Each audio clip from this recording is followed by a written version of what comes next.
Tyler Perry calls his critics highbrow Negroes for saying that his movies have the same black women in distress storyline.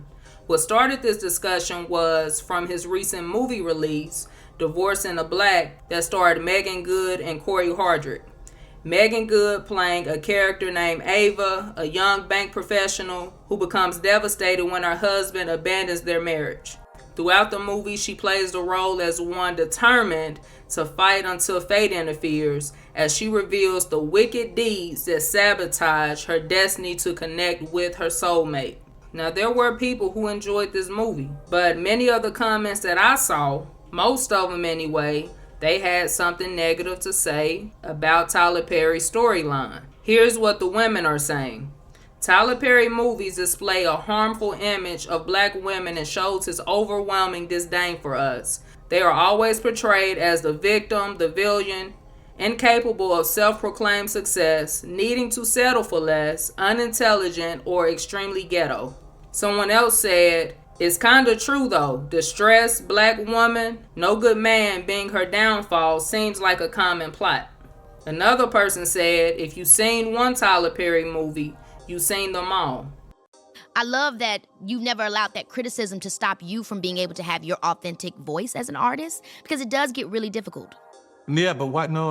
You got to drown all of that out, because if you let somebody talk you out of a place that God has put you in, you are going to find yourself in hell. I know for a fact that what I'm doing is exactly what I'm supposed to be doing, because for everyone who is a critic, I have thousands of used to be emails from people saying, "This changed my life. Oh my God, you know me. Oh my God, you saw me. How did you know this about my life, my family?" So that is what is important to me. We're talking a large portion of my fans who are disenfranchised, who cannot get in the Volvo and go to therapy on the weekend. So you've got this highbrow Negro who is all up in the air with his nose up looking at everything. And then you got people like where I come from and me who are grinders, who really know what it's like, whose mothers and were caregivers for white kids and were maids and housekeepers and all of these beauticians. That don't discount these people and say that their story don't matter. Who are you to be able to say which black story is important or should be told? Get out of here with that bullshit.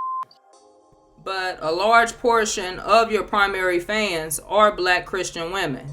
And the people who are criticizing your movies, these aren't coming from highbrow Negroes. It's coming from middle and lower class people who are tired of the same storylines that's painted to turn women against black men, making black men out to look like either weak simps or victimizers, while the women in most cases are the victims. The high-class black men are always narcissists, unless it's him, like in the film Good Deeds, where he actually played the role of the good guy. Black men were painted in an awful light in For Colored Girls, where one black man was living a double life and he gave his wife AIDS, another man was a rapist, and throws his kids out of a window of a 5-story building. And we can't forget Diary of a Mad Black Woman, when Charles talked to Helen like a dog and put her out their mansion. Like, what black woman is going to put up with that?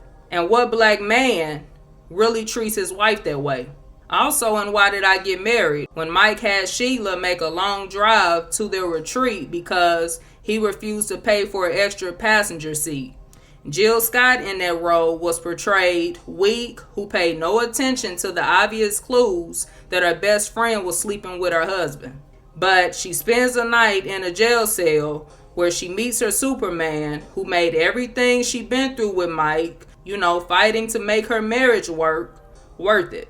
Then it was temptation and acrimony, where I couldn't even, understand if the women were the victims or the villains. But black men, again, always seem to be a black woman's downfall. I mean, it does always seem to be the common plot.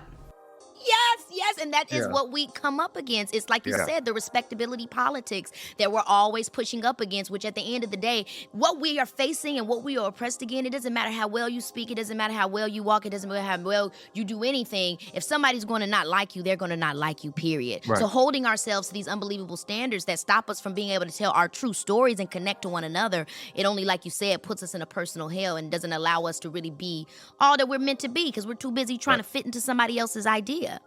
Listen, what I always say is don't worry about being in somebody's box, because when you die, they're going to put you in one. So you may as well just live your life outside of a box. A man responded to his video and said, so he's doubling down on his trash he's put out for years by using God as a shield, saying he was set here to do this. Do what, Tyler? Castrate men? To turn the black woman against the black man, Tyler? To glorify sex, Tyler? To glorify hood rat activity? Screw Tyler Perry. Someone else said, maybe we are tired of your BS that constantly portrays black men as victimizers and black women as victims. Try this storyline. Black man born rich, loses everything, lashes out against society, rebuilds life from the ground up with help of the loving black wife. Another person said, the only thing I don't like about Tyler Perry movies is he always make the black man in his movies ain't ish. I'm just saying, there's probably 3 movies I can think of that black men in the movies were good people. A woman commented and said, y'all want us to just grin and like their work because we have to support our people. And I don't think that's fair. As a black woman, I think a lot of Tyler Perry movies and TV shows show black women and men in a bad light. And it's not just 1 or 2 projects, it's most. I mean, his critics do appear to have a good point. But of course, Tyler Perry moves with what is going to put money in his pockets. He's going to continue to make profits off of black women. But that's enough of my thoughts. Drop your thoughts in the comments below.